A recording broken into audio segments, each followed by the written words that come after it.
Could you say to challenge the beliefs of a Mormon missionary that comes knocking at your door? I'm not saying what you should do or you need to behave like this or anything like that. I'm just saying this is one of the most effective ways if your goal is genuinely to help them be able to leave the church one day. First of all, this knocking door-to-door thing that Mormons and Jehovah's Witnesses do, it has been shown to be super helpful in further converting them, because they are told in these groups that the outside world is like depressed and mean and like problematic and all these things.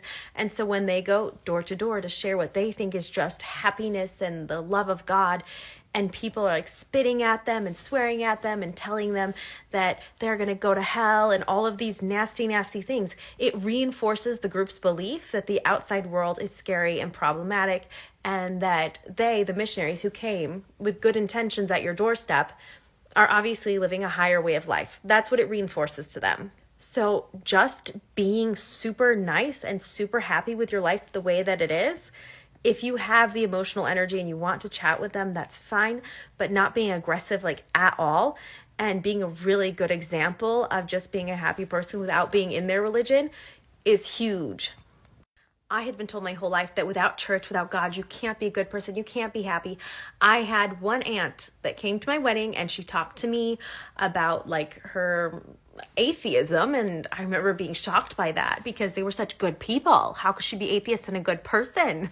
And then when I was going through my own religious deconstruction, I remember thinking, okay, if I leave this church though, everything, it might fall apart. Like we might end up getting a divorce because how can you stay married if you don't have Jesus at the center of your relationship? I was terrified of all these things. And I kept thinking back to that aunt who had been super kind and respectful of my beliefs, but had also been like very firm about her own and like showed me that she was perfectly fine and perfectly able to cope with life and super happy without having any beliefs at all. And I kept thinking back to her when I was kind of scared to like, am I right or wrong? Is this worth taking the risk of getting out of here? All I could think about was that aunt and like, she's doing fine and she's happy.